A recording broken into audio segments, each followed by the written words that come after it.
Apsara classic channel. துளசி இலைகளை குறிப்பிட்ட 5 நாட்களில் மட்டும் கண்டிப்பாக பறிக்கக்கூடாது. இந்த நாட்களில் துளசி இலைகளை பறிப்பதால் மகாலட்சுமியின் கோபத்தை பெறுவதுடன் சில தீய விளைவுகளையும் பெற வேண்டியிருக்கும். ஞாயிற்றுக்கிழமைகளில் துளசி இலைகளை பறிப்பது மிகவும் தவறானதாகும். சூரிய பகவானுக்குரிய ஞாயிற்றுக்கிழமையில் துளசி இலைகளை பறிப்பதால் எதிர்மறை விளைவுகளும் துரதிர்ஷ்டமும் ஏற்படும். கெடுதல்கள் நடப்பதுடன் துன்பங்களும் வந்து சேரும் என சொல்லப்படுகிறது. துளசி இலைகளை பறிக்கக்கூடாத மற்றொரு நாள் துவாதி திதி ஆகும். இது துளசி தேவி ஓய்வெடுக்கும் நாளாக கருதப்படுகிறது. இந்த நாளில் துளசி இலைகளை பறிப்பது துளசி தேவியை தொந்தரவு செய்வது போல் ஆகிவிடும்.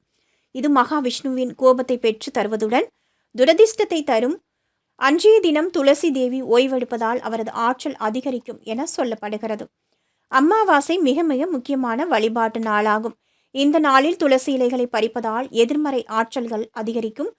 இதனால் வீட்டில் மகிழ்ச்சி, நிம்மதி ஆகியவை பாதிக்கப்படும். இவற்றை தவிர்ப்பதற்கு அமாவாசை தினங்களில் துளசி இலைகளை பறிப்பதை தவிர்க்க வேண்டும். அதற்கு பதிலாக அமாவாசை நாட்களில் வீட்டில் நன்மைகள் பெருகுவதற்காக ஆன்மீக காரியங்கள், வழிபாடுகள் ஆகியவற்றை செய்வது நல்லது. சந்திர கிரகணம் ஏற்படும் நாட்களில் துளசி இலைகளில் ஆற்றல் அபரிமிதமாக இருக்கும். அந்த சமயத்தில் அவற்றை பறிப்பதால் தீய விளைவுகள், பாதிப்புகள் ஏற்படும்.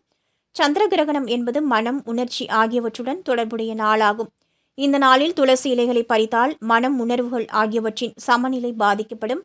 துரதிர்ஷ்டம் ஏற்படுவதை தவிர்க்க இந்த நாளில் துளசி இலைகளை பறிப்பதை தவிர்ப்பது நல்லது. செவ்வாய்க்கிழமை என்பது மிகவும் மங்களகரமான நாளாக கருதப்படுகிறது. இது மகாலட்சுமியை வீட்டிற்கு அழைக்கும் நாளாகும். இந்த நாளில் துளசி இலைகளை பறிப்பதால் மகாலட்சுமியின் கோபத்திற்கு ஆளாக வேண்டியிருக்கும். இதனால் குடும்பத்தில் சண்டை, சச்சரவுகள், துரதிர்ஷ்டம் ஆகியவை ஏற்படும். மாறாக செவ்வாய்க்கிழமைகளில் துளசி செடிக்கு தண்ணீர் விட்டு துளசி மாடத்திற்கு முன் கோலமிட்டு விளக்கேற்றி வழிபட வேண்டும். இது மகாலட்சுமியின் மனதை மகிழ்வித்து லட்சுமியின் ஆசிகளை பெற்றுத்தரும். அப்சரா கிளாசிக் சேனலை லைக், ஷேர் அண்ட் சப்ஸ்கிரைப் பண்ணுங்க.